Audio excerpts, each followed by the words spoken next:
Welcome to the Digital Dreaming Off the Ground podcast. This episode is going to be in tribute to this man right here, Super Bowl 29 MVP, which is this ring, and his teammate, Defensive Player of the Year, and of course, the man who set the receiving touchdowns record, career receiving touchdowns record that same season, the 1994 San Francisco 49ers, Steve Young, Deion Sanders, Jerry Rice. So essentially, we're going to just kind of get right into it. So the 94 Niners started off, obviously they had just come fresh off in the NFC Championship game loss to the Dallas Cowboys the season prior. Essentially, with that, let me rewind the season even prior to that. They actually made the NFC Championship game prior to that, which was this guy's last year, Mr. Joe and Joe Cool. And basically with that, they got bounced 2 years straight by the Dallas Cowboys, the triplets, Troy Aikman, Michael Irvin, and M. Smith. So you can imagine the frustration head mounting, right? So coming into the '94 season, this team, there's a lot of obviously storylines, intrigue with Deion Sanders signing with the team straight from the 91 to 93, too legit to quit Atlanta Falcons, and essentially with that '94 team.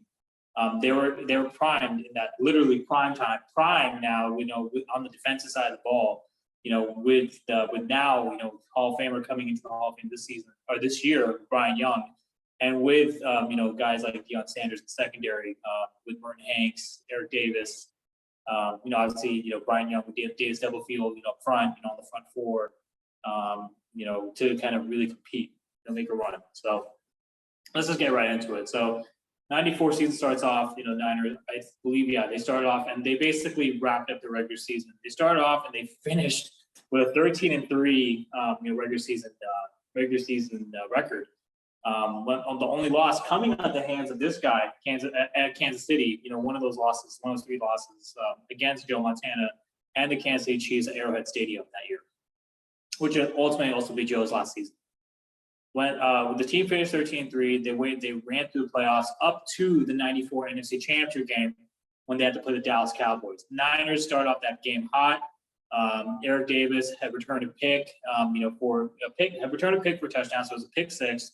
And essentially with that, they were just riding a huge kind of steam momentum, right? So essentially kind of with that, I thought the Niners, basically in that game specifically, they came out hot. They mounted a 28-10 lead heading into the second half. And then basically the Cowboys came back. The final score is 38-28. One of the most controversial plays of that game was basically was on a Michael Irvin route. I believe it was third down. If I'm not mistaken. Troy Aikman, dropped back. The goal line fade. Michael Irvin and Deion Sanders were battling football. Deion extended his arm like this to kind of prevent Michael Irvin from catching the ball from here, right?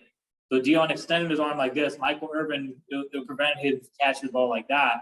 So it was a lot of controversy because, the question was it within 5 yards? And if it wasn't, was it pass interference? Eric Davis, obviously one of the key contributors of that team in that game, basically said on, a few years ago that, by the letter of the law, that was pass interference, even though the Niners won the game.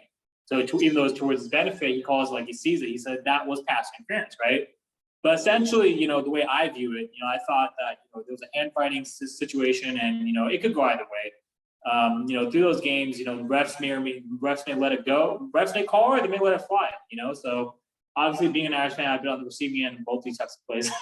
So, it was kind of nice for me to kind of rewatch that and kind of relive that, during the '94 season. I was only 4 years old. So, I couldn't remember too much of it. I just, kind of maybe saw some storylines about the Super Bowl. But anyways, then, Niners they finally conquered the Dallas Cowboys with Barry Switzer, his first season as head coach. And, obviously the Cowboys bounced back they bounced back pretty resounding fashion. They were able to kind of get the NFC seed number one the following season, beat the Packers in the NFC Championship game. And then, Brett Favre, could never beat the Cowboys up to that point. Until the following season. Yeah, and he never beat the Cowboys actually. And basically then, the Cowboys were able to win Super Bowl. Who guest of the show, Levon Kirkland, got to play against. So shout out Levon Kirkland. His autograph's over there on your side of the ball. But anyways, back to the point. So the Niners make Super Bowl 29. They're basically up against San Diego Chargers. The game's being played at Joe Robbie Stadium, now Hard Rock Stadium in Miami Gardens, Florida. And essentially that game, the Niners come out hot and guns blazing, and the final score is 49-26. I'm not sure what more needs to be said. That was just phenomenal, right? It was a phenomenal showing, phenomenal outing, a phenomenal game, right, by the Niners.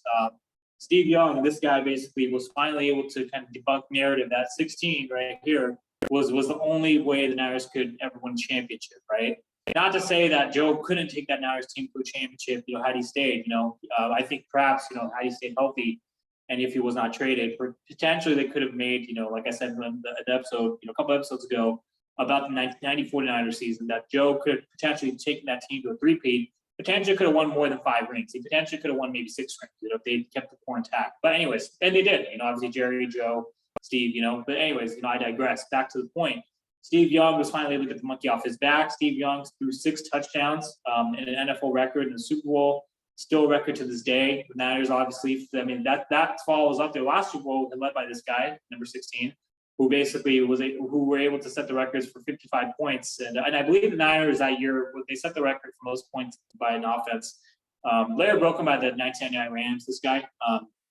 And obviously Steve Young won MVP. He won, I believe, he won Offensive Player of the Year and NFL MVP and Super Bowl MVP. And Deion Sanders, this guy right here, won Defensive Player of the Year. Jerry Rice, broke Steve Largent's record for most touchdowns in the season against the Raiders, I believe, on Monday Night Football that year. 75th anniversary of the NFL. The Niners just had their 75th anniversary team last year. I guess, and 75th anniversary of the franchise, not necessarily the NFL. And ultimately, it was great to see kind of, how the Niners were able to bond together. It makes me feel proud as a fan to see a team like that really bond together and really win. Obviously, they had all the talent, so maybe, you can make the argument that they're just like the Rams, the most loaded team, in the NFL. But, Steve Young had a lot of adversity to overcome to get to that point, battling through the Cowboys, battling through injuries, battling through the narrative of not being good enough to be Joe. So let's kind of talk about the next part of this episode, Steve Young's legacy. In my opinion, just my own opinion, I believe Steve Young is a top 10 quarterback of all time, only because of what he was able to do. He was able to invent the mobile quarterback, the dual threat quarterback. Not necessarily, when I say invent, I don't necessarily mean to take credit away from Randall Cunningham or anyone, but to kind of really perfect the position of being that mobile quarterback as well as pocket passer and just mount offenses and lead teams, from both ends, from basically throwing the ball, passing the ball, playing from the pocket, scrambling, running, being that athlete, well through his late 30s. I thought it was really incredible to see that. I also think Steve Young's legacy defined by his passer rating. I believe amongst the retired quarterbacks, he's third all time in passer rating behind Drew Brees and Tony Romo. And I think 10th all time career passer rating. He won 6 passing titles throughout his career. So that's pretty remarkable as well. Two NFL MVPs, Offensive Player of the Year, Super Bowl MVP. I'm not sure what more needs to be said. I think he also retired with the most rushing yards by quarterback, most rushing touchdowns by quarterback since broken by Cam Newton, Michael Vick, and others. Lamar Jackson's probably going to break that too. He's on pace to break that. So ultimately, Steve Young was able to kind of innovate that dual threat, mobile quarterback, passing quarterback, position. And he was able to really, solidify his legacy with that Super Bowl win, Super Bowl 29, which was one of the greatest runs by a team ever because of who they had to face, the dynasty 1990s Cowboys. So anyone who's a fan of the Cowboys Niners, you can appreciate this. Hope you all enjoyed this episode of the Digital Dream of Command podcast. Feel free to comment, let me know what you think. Subscribe. God bless.